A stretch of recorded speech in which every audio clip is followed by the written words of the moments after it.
નમસ્તે. ઇન્દિરા ગાંધી ઓપન યુનિવર્સિટીની અંદર સ્વયંપ્રભા ચેનલમાં આપ સૌ વિદ્યાર્થી મિત્રોનું સ્વાગત છે. આધુનિક યુરોપનો ઇતિહાસ 1880થી 1939ના સંદર્ભમાં તુષ્ટિકરણની નીતિ વિશે આજે આપણે વાત કરીશું. વત્તા એ પૂર્ણ કર્યા પછી યુદ્ધ વળતર અને યુદ્ધ દેવા વિશે આપણે વાત કરીશું.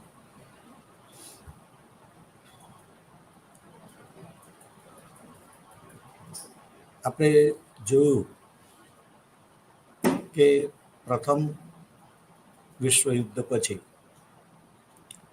બ્રિટન અને ફ્રાન્સ કયા કારણોસર જર્મનીનું તુષ્ટિકરણ કરે છે. આપણે જોયું કે રશિયાની અંદર જે સામ્યવાદ ઉત્પન્ન થયો હતો એ સામ્યવાદથી બચવું કેવી રીતે એ યુરોપના દેશોના માટે એક પ્રશ્ન હતો. એમણે સામ્યવાદને અટકાવવાની જેટલી પણ કોશિશ કરી હતી તેમાં એમને નિષ્ફળતા પ્રાપ્ત થઈ હતી.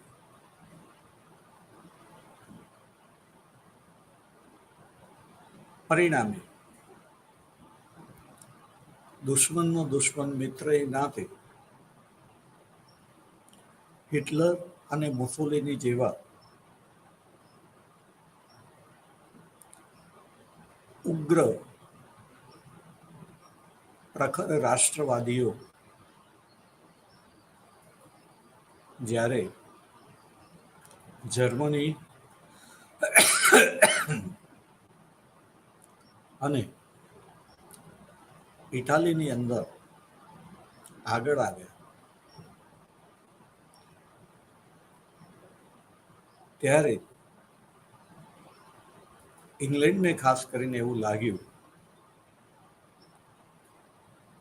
કે આ લોકો આપણું કામ કરી રહ્યા છે. કારણ બંને સામ્યવાદના પ્રખર વિરોધી હતા. મુસોલિની સામ્યવાદનો વિરોધ કરીને સત્તા ઉપર આવ્યો હતો. આ લોકો સામ્યવાદનો વિરોધ કેમ કરતા હતા એ પણ આપણે સમજવું જરૂરી છે.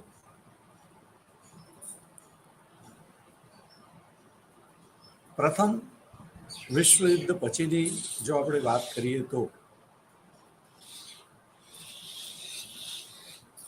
આપણા મગજની અંદર કેટલીક વાતો રહેવી જોઈએ. નંબર 1, પ્રથમ વિશ્વયુદ્ધના મોરચાઓ, યુદ્ધ ભૂમિ જેને આપણે કહીશું, એ ઇંગ્લેન્ડ એની સરહદ સુધી સીમિત હતું. ઇંગ્લેન્ડની ભૂમિ ઉપર યુદ્ધ આવ્યું ન હતું. એટલે કે એની બાકીની બધી વ્યવસ્થાઓ જે છે એ બરાબર ચાલી રહી હતી. હા, યુદ્ધની આવશ્યકતાઓને ધ્યાનમાં રાખીને અત્યાર સુધી જે ઉદ્યોગો બ્રેડ, કપડાં કે એવી જીવન જરૂરી ચીજવસ્તુઓ બનાવતા હતા, એ મશીનરીની જગ્યાએ એને ખસેડીને એ કારખાનાઓની અંદર હવે યુદ્ધને લગતી ચીજ વસ્તુઓનું ઉત્પાદન થતું હતું.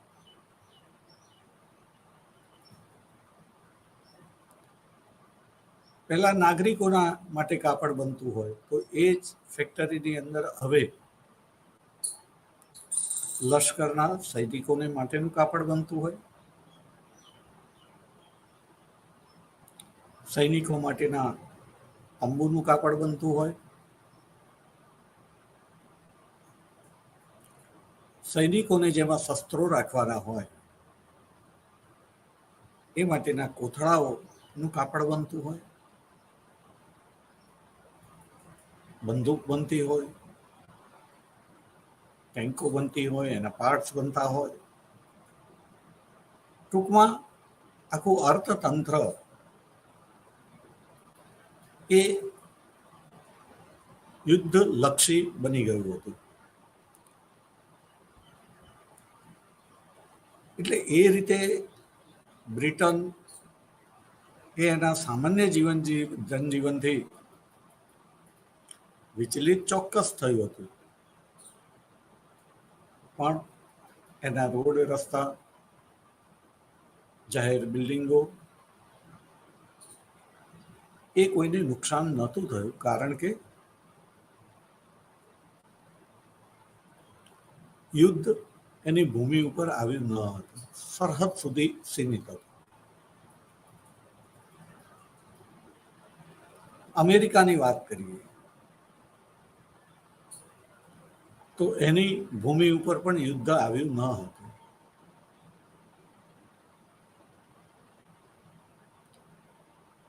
મિત્રો, યાદ રાખીશું કે જર્મનીની ભૂમિ ઉપર પણ એકંદરે યુદ્ધ થયું નથી. કારણ આપણને ખબર હોવી જોઈએ કે જર્મની એટેક કરનાર હતું અને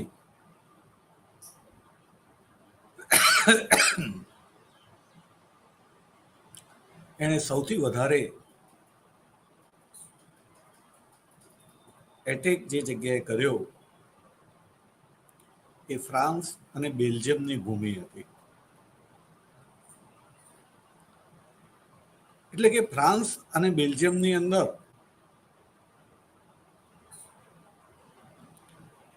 એની ભૂમિમાં એના નાગરિકોના રહેઠાણ સ્થળો, જાહેર બિલ્ડિંગો, આ બધી જ વસ્તુઓ યુદ્ધની સાથે સંપર્કમાં આવી હતી. એનો વિનાશ થયો હતો, કરવામાં આવ્યો હતો. થયો હતો કરતા પણ કહીશું તો કરવામાં આવ્યો હતો. ઘણી બધી વસ્તુઓમાં તો જાણી જોઈને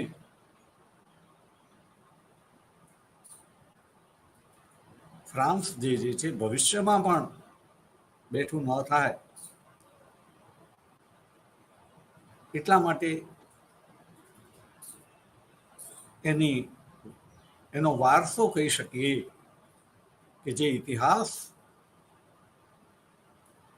દર્શાવતો હોય એવી ઐતિહાસિક ઇમારતોને જાણી જોઈને તોડી પાડવામાં આવી હતી. જાણી જોઈને સ્કૂલ કોલેજોને તોડી પાડવામાં આવ્યા હતા કે જેથી યુદ્ધ પૂર્ણ થયા પછી પણ ઘણો બધો વખત સુધી દેશની પ્રજાનું, ખાસ કરીને વિદ્યાર્થીઓનું શિક્ષણ શરૂ ન થાય. વહીવટી બિલ્ડિંગોને તોડી પાડવામાં આવ્યા હતા કે વહીવટ ચાલે નહીં. દવાખાના તોડી નાખવામાં આવ્યા હતા કે દર્દીઓને સારવાર ન મળે. આ બધું આપણને ખબર હોવી જરૂરી છે. તો ફ્રાન્સ અને બેલ્જિયમની અંદર આ પ્રકારનો જે વિનાશ થયો હતો, એ વિનાશ આપણે યાદ રાખીશું કે ન તો જર્મનીમાં થયો, ઇંગ્લેન્ડમાં તો બિલકુલ નહીં, અમેરિકાની અંદર તો ઇંગ્લેન્ડ કરતાં પણ એની સરહદે પણ યુદ્ધ નહીં, રશિયા યુદ્ધ થયું. પણ તેમ છતાં રશિયાની અંદર પણ એ વિશાળ દેશ જ એવો છે, એની પ્રજાનું જીવન એવું છે, સંસ્કૃતિ એવી છે કે જ્યારે જ્યારે કોઈનો આવું આક્રમણ થાય ત્યારે એ લોકો પોતાના દેશની અંદર ગરમ પ્રદેશમાંથી ઠંડા પ્રદેશ તરફ ખસી જતા હોય છે. ધીમે ધીમે ખસવાથી એ લોકોના વ્યૂહ પ્રમાણે શિયાળો આવે ત્યાં સુધી જ મુકાબલો કરવાનો. રશિયાની અંદર ઠંડી એટલી બધી પડે, ખાસ કરીને સાઇબિરિયા અને બધાની અંદર, કે પછી એ ઠંડી જ દુશ્મનોને રોકી લે. જે કોઈ આક્રમણ કરવા આવ્યું હોય તે આક્રમણ કરવાની પોઝિશનમાં ના રહે, ઠંડીને કારણે લોહી જ ત્યાં થીજી જાય એટલી ઠંડી પડતી હોય. ત્યાં માણસ તંબુમાંથી બહાર નીકળે કેવી રીતે, આગળ લડવા જાય કેવી રીતે, વગેરે પ્રશ્નો હતા. એવા અદ્યતન પોશાક ના હોય કે જેનાથી શરીરને ગરમ રાખીને લડવા જઈ શકાય. ટૂંકમાં રશિયાની ભૂમિ ઉપર યુદ્ધ એટલું નથી આવેલું. પોલેન્ડની ભૂમિ ઉપર ખરું.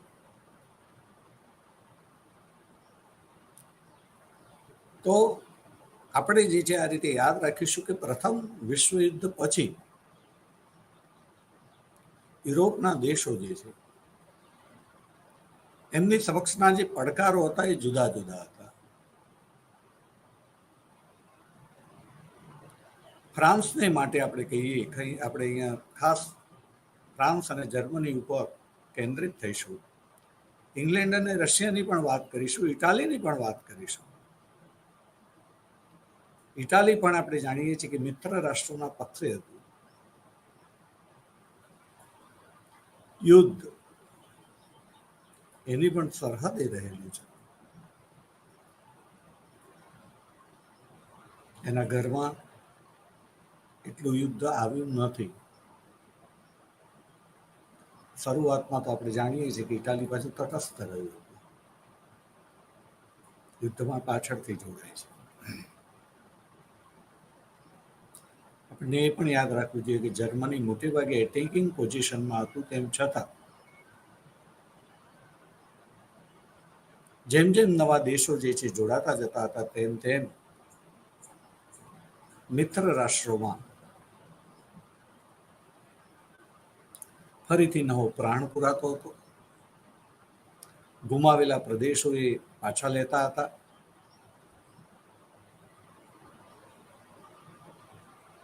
અને લડતા હતા, ખાસ કરીને ફ્રાન્સ અને બેલ્જિયમની ભૂમિ ઉપર રહીને જર્મનીને આગળ વધતું અટકાવવાની કોશિશ કરી રહ્યા હતા.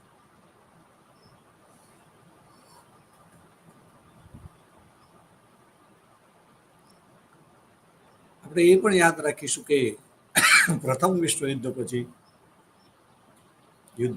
પછી કરતા યુદ્ધ ચાલુ હતું ત્યારે જ યુદ્ધના અંત ભાગમાં રશિયાની અંદર ક્રાંતિ થઈ હતી. યુરોપના અન્ય દેશોએ, કોઈ પણ દેશે રશિયાની સામ્યવાદી સરકારને માન્યતા આપી ન હતી, એટલે કે એનો બહિષ્કાર કર્યો હતો. આપણે જાણીએ છીએ કે રશિયા પ્રથમ વિશ્વયુદ્ધ પહેલા જ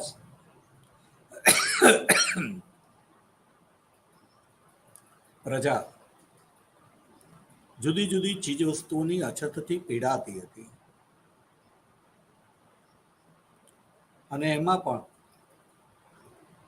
રાસ્પુટિન નામનો તાંત્રિક કે જે હતો મહત્વાકાંક્ષી હોવું એ સારી વાત છે, સાથે સાથે આવડત હોવી પણ એટલી જ જરૂરી છે. જ્યારે જ્યારે મહત્વાકાંક્ષી પણ અણઆવડત ધરાવતા વ્યક્તિના હાથમાં સત્તા આવે ત્યારે એની તાબા નીચેની પ્રજાને ખૂબ સહન કરવું પડતું હોય છે.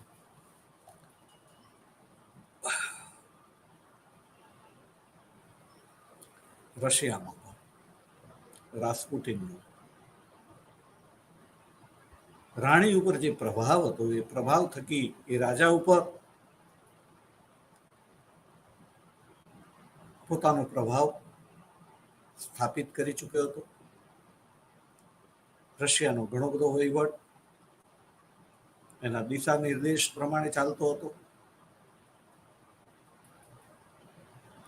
પરંતુ રશિયાની પ્રજા એ જે ચીજ વસ્તુઓના અભાવથી પીડાતી હતી ત્યારે લેનિન એણે રોટી, કપડા, મકાન, જમીન એના વચન આપીને સામ્યવાદને સફળ બનાવ્યો હતો. અને ત્યાર પછી પણ જે યુદ્ધ સામ્યવાદની પરિસ્થિતિ ચાલી, નવી આર્થિક નીતિ શુદ્ધ સામ્યવાદમાંથી પીછેહટ કરીને અમલમાં મૂકવી પડી.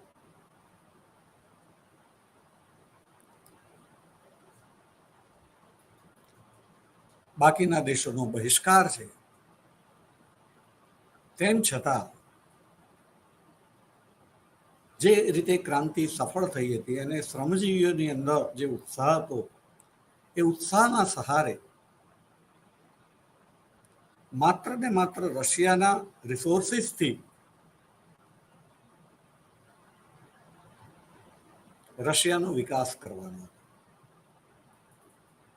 મિત્રો, આપણે અહીંયા બરાબર યાદ રાખીશું કે આ જમાનો એ ઔદ્યોગિક ક્રાંતિથી પ્રભાવિત હતો.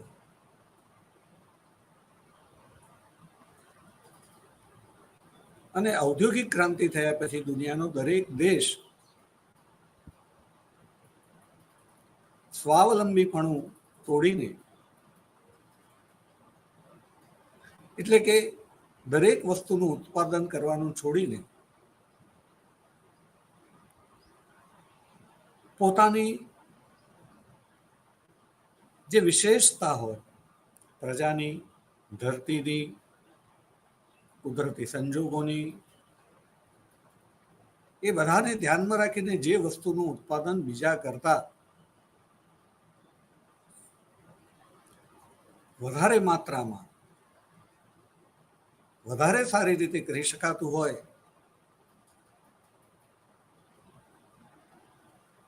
એ કરીને એ વેચીને એમાંથી આવેલા પૈસામાંથી બાકીની વસ્તુઓ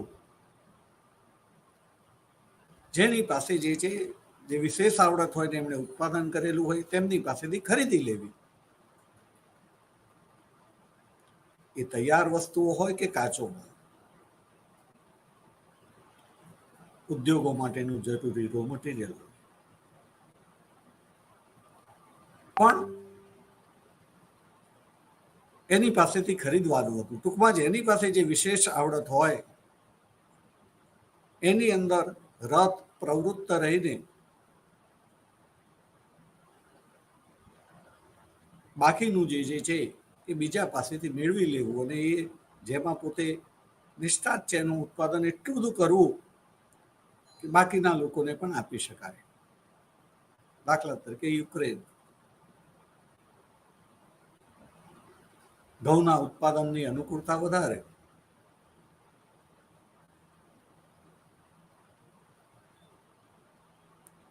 બહુ બધા દેશોને ઘઉં ખવડાવી શકે. ડેનમાર્ક ડેરી ઉદ્યોગની અંદર એટલું બધું પાવરફુલ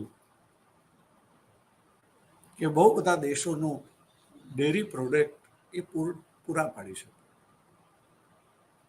ઇંગ્લેન્ડ કાપડ ઉદ્યોગ દ્વારા વિશ્વના બહુ બધા લોકોને કાપડ પૂરું પાડી શકે. ટૂંકમાં સ્પેશિયલાઇઝેશનનો જમાનો હતો, જેને જે વધારે અનુકૂળતા હોય તેનું ઉત્પાદન કરવાનું, બાકીનું ઉત્પાદન એ વેચીને બીજા પાસેથી ખરીદી લેવાનું.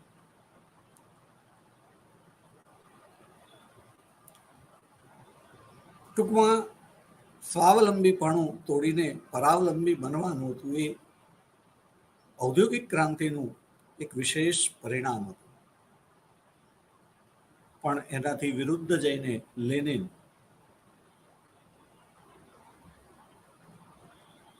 મજબૂરીથી, કારણ કે બધાએ એમનો બહિષ્કાર કર્યો હતો, તો સ્વાવલંબી બનીને રશિયાનો વિકાસ કરવાની વાત કરે છે.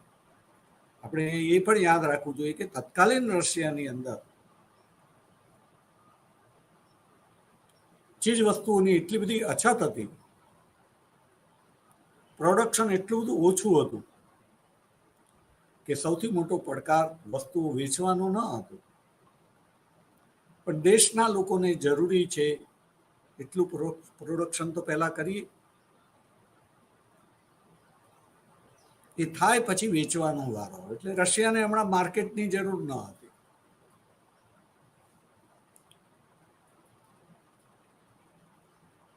અને માટે એના વિશાળ વિસ્તારને ધ્યાનમાં રાખીને, કુદરતી સંસાધનોની વૈવિધ્યતાને ધ્યાનમાં રાખીને,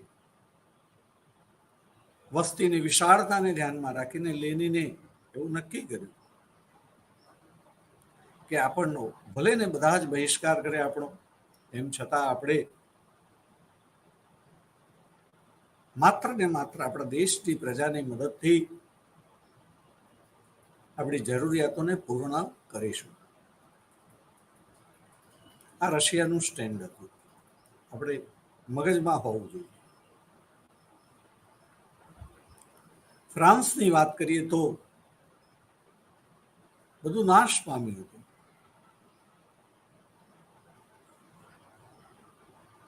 એ બધાને ફરીથી વ્યવસ્થિત કરવા માટે એની પાસે પૈસા ન હતા. એણે યુદ્ધની અંદર જે ફ્રાન્સ રણભૂમિ બનીને રહી ગયું, ત્યારે પોતાનું અસ્તિત્વ ટકાવી રાખવા માટે મિત્ર દેશ રાષ્ટ્રો, એમાં પણ ખાસ કરીને ઇંગ્લેન્ડ અને અમેરિકા પાસેથી બહુ જ બધી મદદ લીધી હતી. વિવિધ પ્રકારની મદદ લીધી હતી. આર્થિક મદદ લીધી હતી, લશ્કરી મદદ લીધી હતી, વગેરે. ત્યારે આ ફ્રાન્સ એના પુનર્નિર્માણ માટે જર્મનીના ખનીજોથી સમૃદ્ધ પ્રદેશો ઉપર પોતાનો હક જમાવે છે.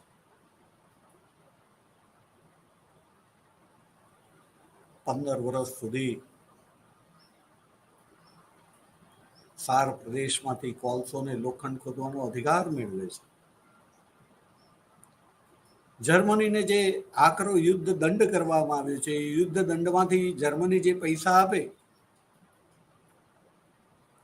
એ પૈસામાંથી ફ્રાન્સ પોતાનો જે છે વિકાસ કરવા ઈચ્છે છે.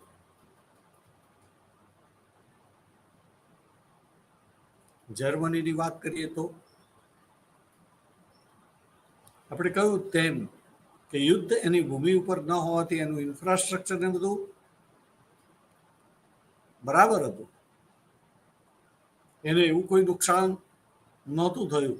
નોંધપાત્ર કહી શકીએ તેવું નુકસાન નહોતું થયું.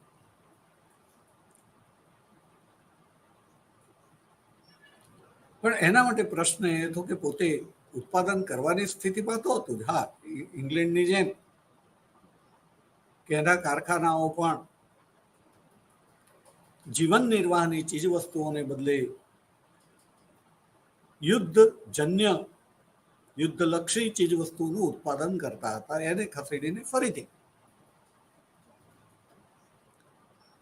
જીવન નિર્વાહની વસ્તુઓનું ઉત્પાદન કરવાનું હતું. કારણ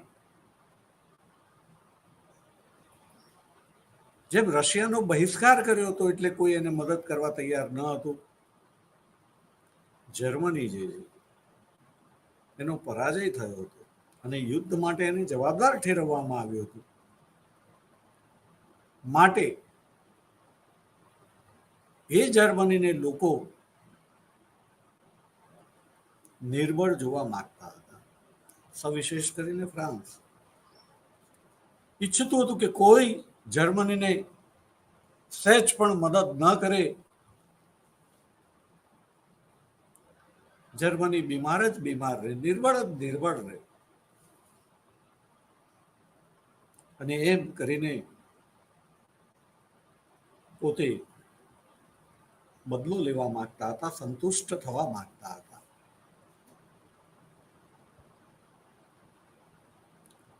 આવા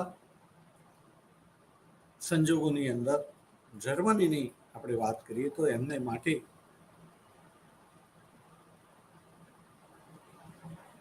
પોતાની સ્થિતિને સુદૃઢ કરવા માટે નાણાં ક્યાંથી પ્રાપ્ત કરવા, બેરોજગારોને રોજગારી કેવી રીતે આપવી, તે એક પ્રશ્ન હતો. સાથે સાથે આપણે એ પણ યાદ રાખવું જોઈએ કે જર્મની એની અંદર પ્રથમ વિશ્વયુદ્ધ પછી જે સત્તા છે એના ઉપર યહૂદીઓનો અંકુશ છે.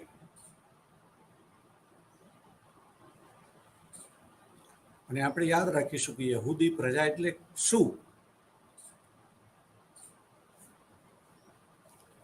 તો યહૂદી પ્રજા એ વેપારી પ્રજા હતી, આજે પણ છે.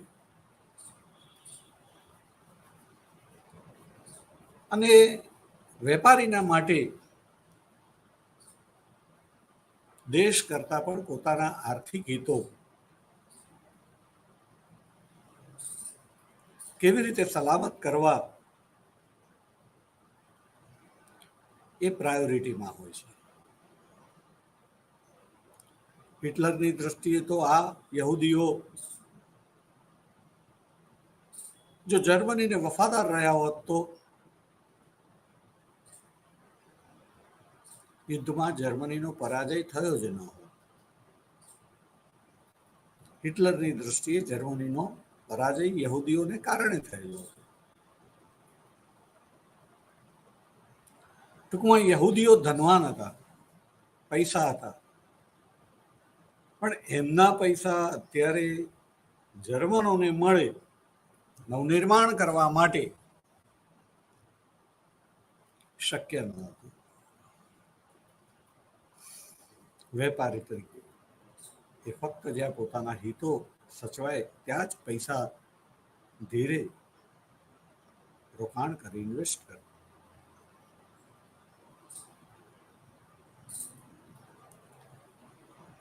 ઇટાલીની વાત કરીએ તો પ્રથમ વિશ્વયુદ્ધ પછી ત્યાં પણ જે સરકારો આવી એ નિર્ભર રહી. સાથે સાથે સંધિની અંદર ઇટાલીનું જે રીતે સ્થાન હતું બ્રિટન અને ફ્રાન્સની સરખામણીમાં,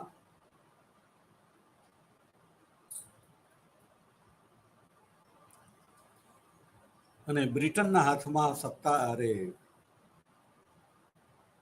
ત્યાર પછીના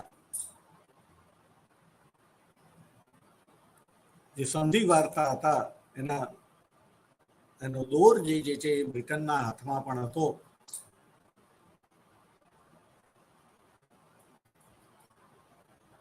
બ્રિટન જે છે એને ઇટાલી સાથે જે વર્તન કર્યું હતું એને આપણે બરાબર યાદ રાખવું જોઈશે. યુદ્ધ શરૂ થયું ત્યારે ઇટાલી તટસ્થ, એ પહેલા જર્મનીનું મિત્ર હતું, શરૂ થયું ત્યારે તટસ્થ હતું. અને પછી બ્રિટન જે છે એને ગરજ હતી ત્યારે એ યુદ્ધમાં દાખલ થયું ખરું, પણ સશર્ત દાખલ થયું હતું.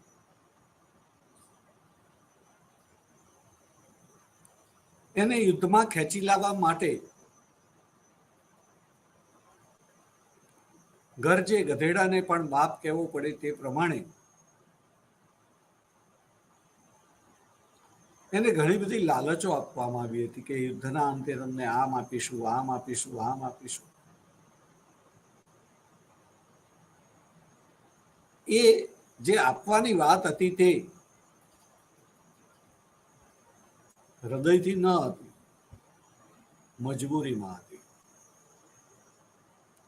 અને એમાં પણ જ્યારે યુદ્ધના અંતે વિલ્સનની વિચારધારા મળી ગઈ ત્યારે એને બહાનું બતાવીને, એનું ઓઠું લઈને, એને કેરિયર બનાવીને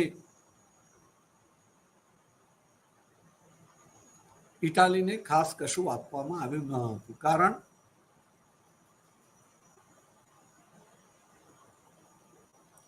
ઇટાલીની હવે કોઈ એવી વિશેષ ગરજ નથી રહી. પરંતુ ઇટાલી, એની દ્રષ્ટિએ આપણે વાત કરીએ તો એણે યુદ્ધની અંદર કંઈક મેળવવા માટે ભાગ લીધો હતો. ભાગ લીધા પછી એણે ભોગ આપ્યો હતો, સૈનિકોનો ભોગ આપ્યો હતો, નાણાકીય ભોગ આપ્યો હતો. અને આ બધું એ યુદ્ધના અંતે પ્રદેશો પ્રાપ્ત કરીને, વળતર પ્રાપ્ત કરીને વસૂલવા માંગતું હતું. પરંતુ યુદ્ધની અંદર જાણે કે એને ગણવામાં જ ના આવ્યું. ઇંગ્લેન્ડે પણ જાણે કે તમે તો અમારી મજબૂરી વખતે તમાશો જોઈ રહ્યા હતા અને મદદ કરતા ન હતા, એટલે બરાબર છે એમ કરીને કશું આપ્યું ન હતું. ઇટાલીની માગણીઓ તરફ ફ્રાન્સે પણ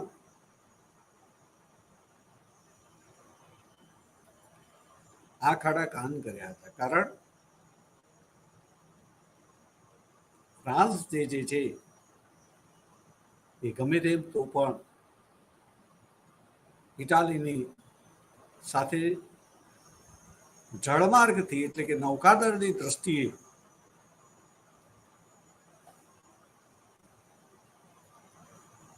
હરીફ હતું. આપણે જાણીએ છીએ ઇટાલીના એકીકરણ વખતે ઇટાલીના ઘણા બધા પ્રદેશો પર ફ્રાન્સનું પણ વર્ચસ્વ હતું. એ ફ્રાન્સને ગુમાવવું પડ્યું હતું, જે ફ્રાન્સની પ્રજાને કે એના નેતાઓને કે ઉદ્યોગપતિઓને પસંદ ન હોય.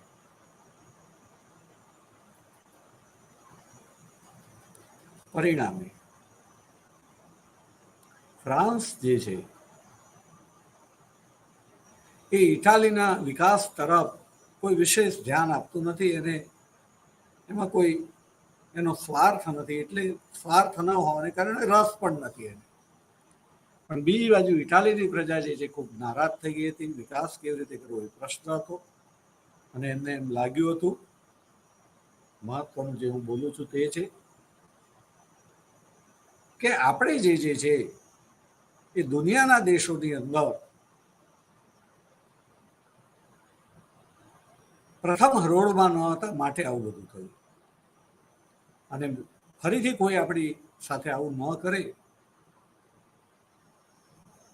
એટલા માટે આપણે દ્વિતીય કક્ષા કે તૃતીય કક્ષામાંથી જે છે પ્રથમ કક્ષાની સત્તા બનવું પડશે.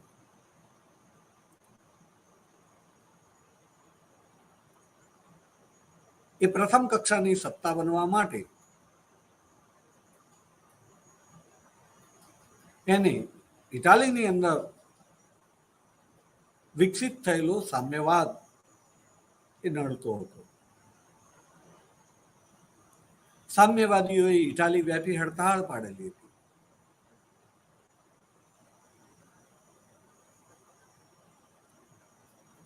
મુસોલિની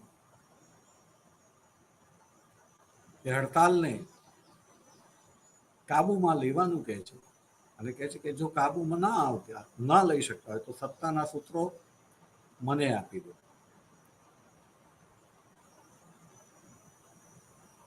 ઇટાલીની એ વખતની સરકાર સામ્યવાદી હડતાલને જે છે કંટ્રોલ કરવામાં નિષ્ફળ ગઈ અને છેવટે ઇટાલીને સત્તા સોંપવી પડી. મુસોલિનીને સત્તા સોંપવી પડી ને એ રીતે મુસોલિની જે છે એ સત્તા ઉપર આવે છે સામ્યવાદનો વિરોધ કરે. પરિણામે એ આ રીતે સામ્યવાદનો વિરોધી હતો જ, સાથે સાથે આપણે યાદ રાખીશું કે પ્રખર રાષ્ટ્રવાદી હતો. આપણે બરાબર યાદ રાખીશું કે પ્રથમ વિશ્વયુદ્ધના અંતથી માંડીને દ્વિતીય વિશ્વયુદ્ધના અંત પછી પણ ઘણા બધા વર્ષો સુધી પ્રચાર અને પ્રસારના સાધનો ઉપર મિત્ર રાષ્ટ્રોનો એટલે કે ઇટાલી, જર્મની ના હરીફ રાષ્ટ્રોનો, ઇવન રશિયાના હરીફ રાષ્ટ્રોનો કંટ્રોલ હતો. અને પરિણામે એમણે જે પ્રચાર કર્યો એ પ્રચારની અંદર મુસોલિની, હિટલર વગેરેને એવી રીતે ચિતરવામાં આવ્યા કે વિશ્વના બાકીના લોકો તો એમને નફરત કરે જ, પણ પોતાના દેશની પ્રજા પણ એને નફરત કરે.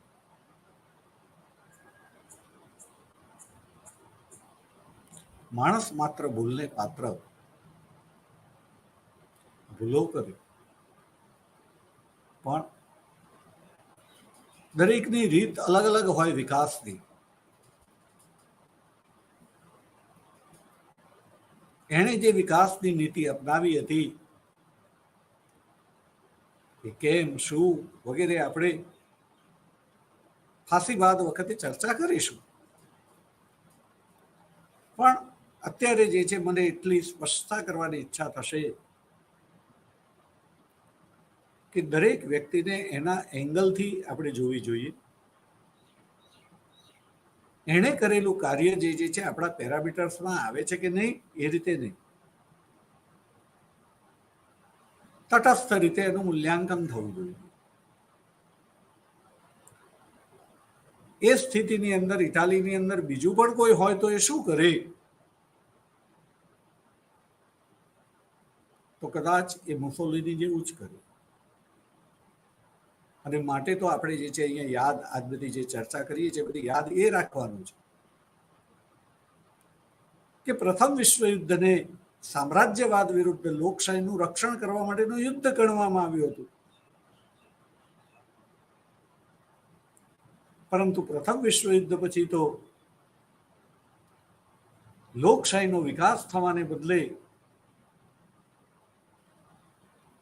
ક્યાંક લોકશાહીની સ્થાપના થઈ ખરી, લોકશાહી શાસનો અસ્તિત્વમાં આવ્યા, સરકારો અસ્તિત્વમાં આવી, પણ એ પ્રજાની આકાંક્ષાઓ જે છે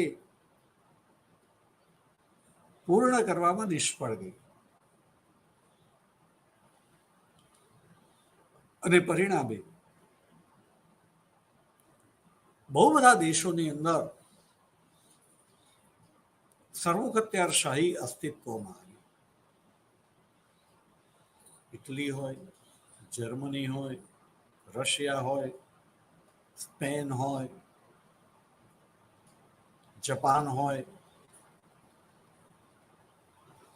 દરેકની અંદર જુદી જુદી રીતે દેશના વિકાસને ધ્યાનમાં રાખીને લોકશાહી મૂલ્યો કરતા એના વિરોધી મૂલ્યો જે છે એને પ્રાધાન્ય મળ્યું હતું. ત્યારે આપણે સમજવું પડે કે એક સમયની માંગ હતી કે કંઈક વિશેષ, શા માટે આવું થયું, એના માટે બાકીના દેશોની નીતિ જવાબદાર ખરી કે નહીં? જવાબદાર હતી, માટે તો આપણે તુષ્ટિકરણ નો અભ્યાસ કરીએ છીએ. આ તુષ્ટિકરણ આ ભાગરૂપે છે બધું.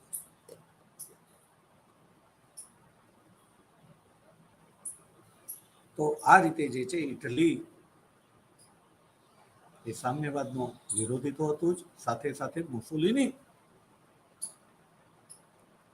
ઇટાલીને પ્રથમ કક્ષાની મહાસત્તા બનાવવા માટે ઉત્પાદન ઉપર ભાર મૂકતો હતો અને સામ્યવાદીઓની હડતાલ એ ઉત્પાદનમાં અવરોધ રૂપ સાબિત થતી હતી. નંબર 2 એ પ્રખર રાષ્ટ્રવાદી હતો, જ્યારે સામ્યવાદ એ રાષ્ટ્રવાદ કરતા વધારે આંતરરાષ્ટ્રીયવાદ હતો અને માટે પણ મુસોલિની વિરોધી હતો. હિટલર પણ આ જ કારણોસર વિરોધી હતો અને માટે બંને જણા જ્યારે સામ્યવાદનો વિરોધ કરે છે ત્યારે ઇંગ્લેન્ડ અને ફ્રાન્સને એવું લાગે છે, સવિશેષ ઇંગ્લેન્ડ, કે જો આ બે જણને શક્તિશાળી બનાવવામાં આવશે તો એ સામ્યવાદને કંટ્રોલ કરશે. પોતે કેમ નતા કરી શકતા, આ બે કેમ કરી શકે? તો આપણે અગાઉ કહ્યું હતું કે આ બે દેશોનો પ્રજામત એ જુદો હતો. જ્યારે આ બે દેશોની અંદર આ બે નેતાઓએ જે પ્રજામતનું ઘડતર કર્યું હતું, એ ઘડતરને પરિણામે સામ્યવાદનો વિરોધ કરવો, એના ઉપર આક્રમણ કરવું, આ બધું જ શક્ય હતું.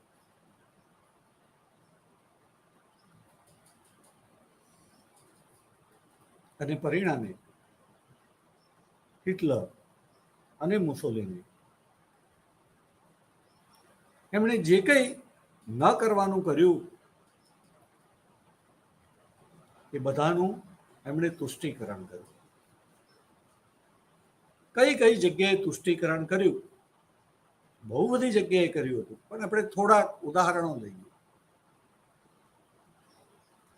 ઇટાલીનું જ્યારે એબીસિનિયા ઉપર આક્રમણ કરે છે ત્યારે, એબીસિનિયા કહો કે ઇથોપિયા, આફ્રિકાની અંદર, ત્યારે રાષ્ટ્રસંઘ એ સામૂહિક સલામતી માટે, એટલે કે કલેક્ટિવ સિક્યોરિટીની વ્યવસ્થા તરીકે તે અસ્તિત્વ ધરાવતો હતો અને ઇટાલીના આ પગલા, એટલે કે મુસોલિનાના આ પગલા જે છે એની વિરુદ્ધ એબીસિનિયા કે ઇથોપિયાનું રક્ષણ કરવું જોઈએ. પણ પોતાના આર્થિક હિતો ત્યાં આગળ જોખમાતા ન હોવાથી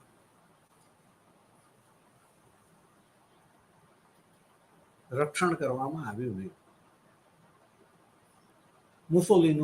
મુસોલિનીનું તુષ્ટિકરણ કરવામાં આવ્યું.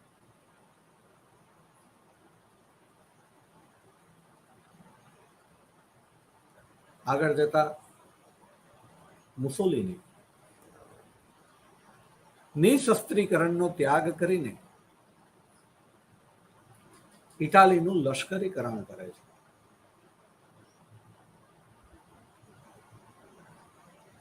એ ત્યાંની પ્રજા જે છે એને કહે છે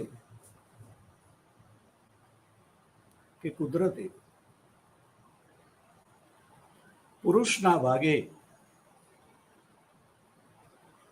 યુદ્ધ લખ્યું છે, સ્ત્રીના ભાગે બાળકને જન્મ આપવાનું લખ્યું છે.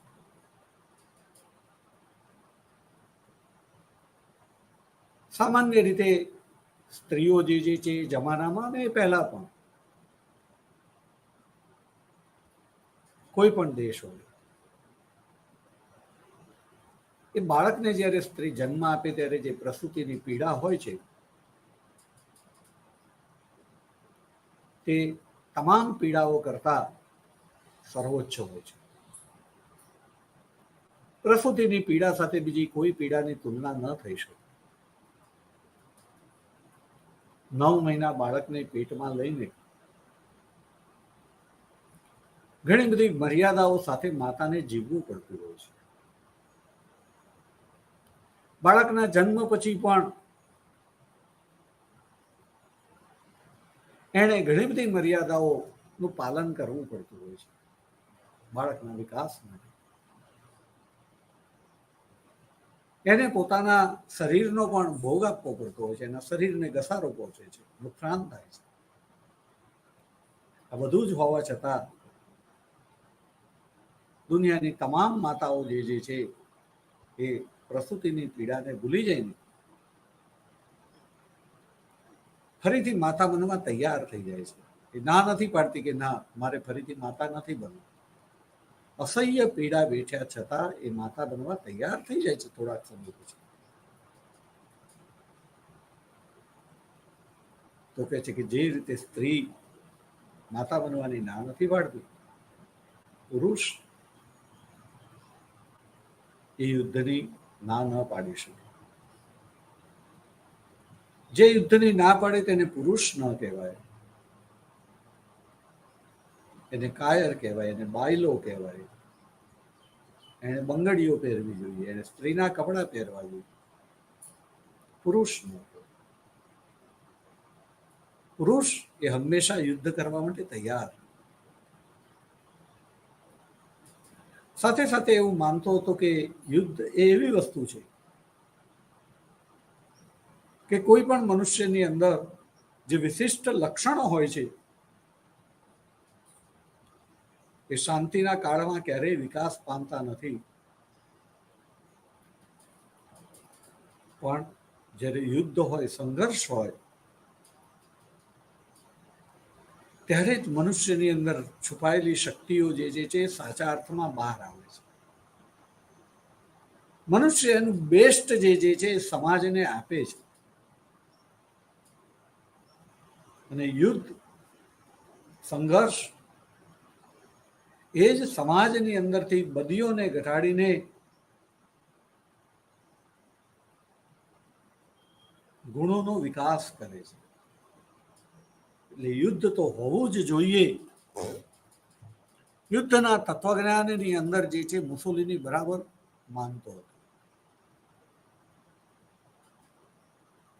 એણે જર્મનીની અંદર 2 નીતિ અપનાવી હતી કે પુરુષ જે છે એને વર્કર બનીને દેશ માટે કામ કરવાનું હતું, અને સ્ત્રી છે એણે દેશ માટે આ કામ કરનાર બાળકોને જન્મ આપવાનો હતો.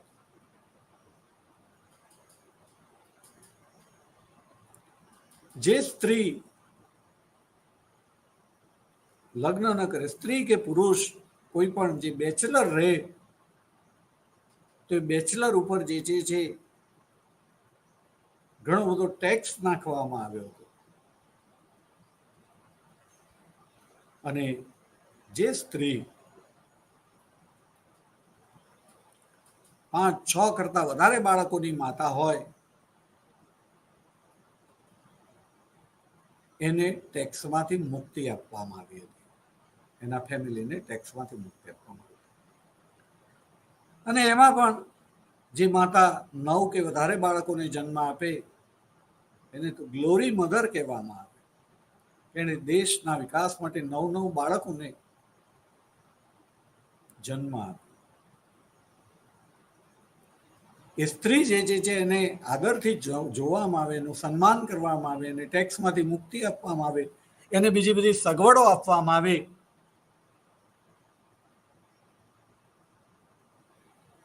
તો મુસોલિની જે છે એ આમ કરીને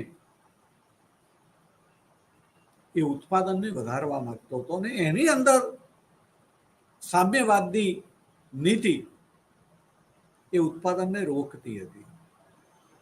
માટે એ સામ્યવાદનો વિરોધી હતો. પ્રખર રાષ્ટ્રવાદી હતું, સામ્યવાદ આંતરરાષ્ટ્રીયવાદ હતો, માટે પણ વિરોધી હતું.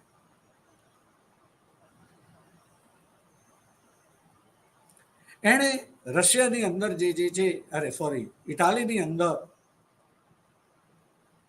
બાળક જન્મ લે એ પછી જ્યારે પહેલી વાર સ્કૂલમાં જાય ત્યારે એનું સેલિબ્રેશન જ એને પુસ્તક આપવામાં આવે હાથમાં, એને લશ્કરી યુનિફોર્મ પહેરાવવામાં આવે, સ્કૂલે જતી વખતે એને રમકડાની બંદૂક આપવામાં આવે અને સ્કૂલના બધા જ વિદ્યાર્થીઓ જાણે કે માર્ચ પાસ્ટ કરે અને પહેલા જ દિવસથી એનામાં એક સૈનિક તરીકેની ભાવના જે છે ઉત્પન્ન થાય. ત્યાર પછી પણ એને જે છે એના અભ્યાસની સાથે ક્રમશઃ જુદી જુદી જે છે ટ્રેનિંગ આપવામાં આવે.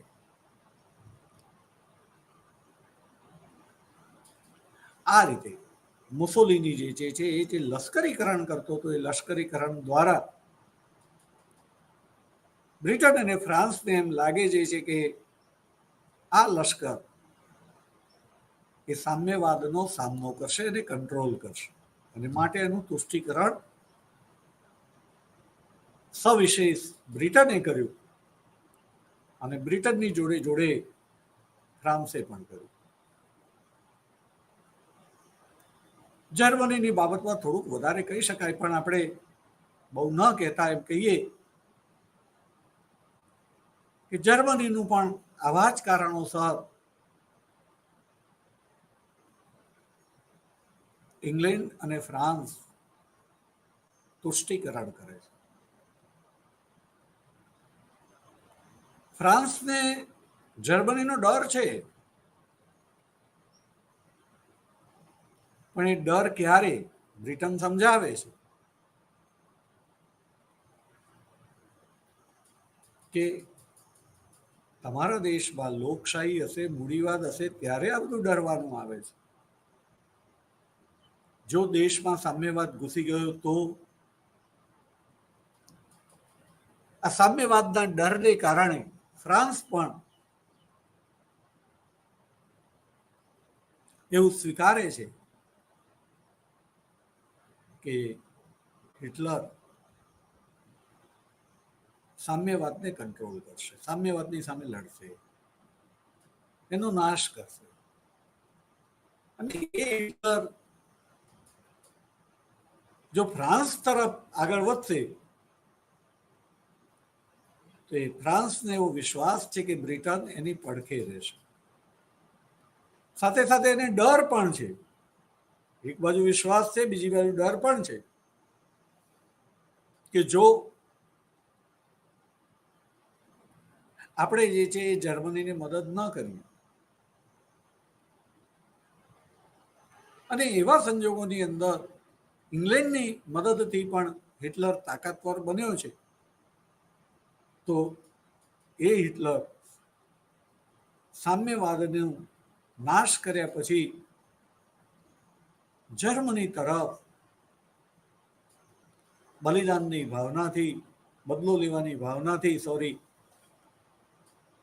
એ આક્રમક બને, અને જો અહીંયા મદદ કરી હોય તો એ કદાચ આક્રમક ન બને. ટૂંકમાં ફ્રાન્સ એ પોતાનો સ્વાર્થ વત્તા મજબૂરી બંને ને ધ્યાનમાં રાખીને હિટલરનું તુષ્ટિકરણ કરે છે.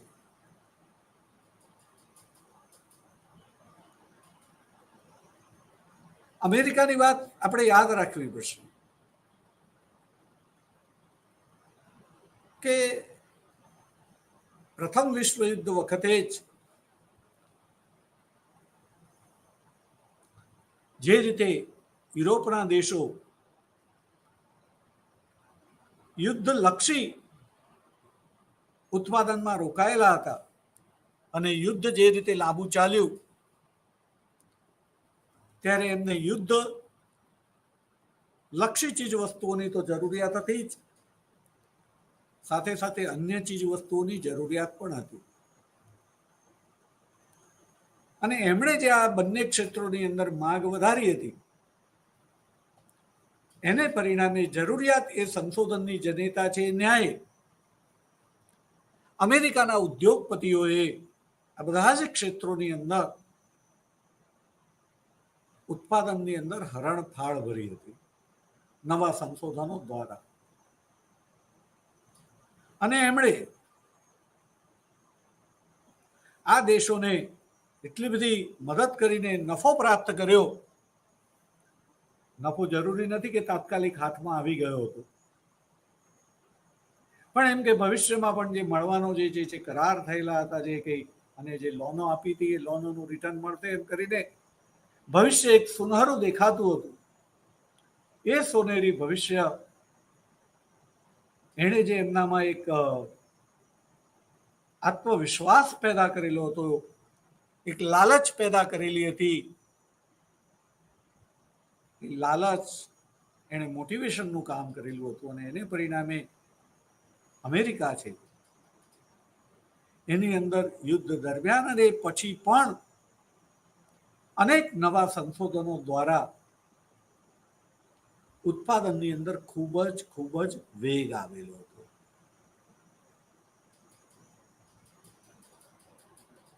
અને એ અમેરિકાના ઉદ્યોગપતિઓ એ પણ જુદી જુદી રીતે યુરોપના દેશોનો આવી પોતાની ગરજને કારણે, પોતાના આર્થિક હિતોની મજબૂરીને કારણે ઇંગ્લેન્ડ અને ફ્રાન્સ જે છે ઇટાલી અને જર્મની જે છે એનું તુષ્ટિકરણ કરે છે. તો મિત્રો, તુષ્ટિકરણની નીતિ આપણે બહુ જ સારી રીતે જે છે ચર્ચા કરી. હજી પણ કરી શકાય, પરંતુ દરેક વસ્તુને ક્યાંક વિરામ આપવો પડે. મને લાગે છે કે આટલું પૂરતું છે, માટે આપણે જે છે અહીંયા તુષ્ટિકરણની નીતિને પૂર્ણ કરીએ છીએ. પરંતુ સાથે સાથે તમને એક રિક્વેસ્ટ એટલી જ કરવાની કે આ નીતિને એ વખતના સંજોગોને ધ્યાનમાં રાખીને જુદા જુદા દેશોએ જે સ્ટેન્ડ લીધું હતું, શું એના કરતા એ જુદું સ્ટેન્ડ લઈ શક્યા હોત? એમને માટે એ શક્ય હતું ખરું? એ આપણે જે છે એ પ્રશ્ન પૂછવાનો છે, એનો જવાબ ખોળવાનો છે. અને એના આધારે જે છે આપણે આ સમયનું મૂલ્યાંકન કરીશું, વિશ્લેષણ કરીશું. આજે સમય થયો હોવાથી આપણે હવે અહીંયા અટકીશું. નમસ્તે, જય હિન્દ, જય ભારત, ભારત માતા કી જય, વસુધૈવ કુટુંબકમ.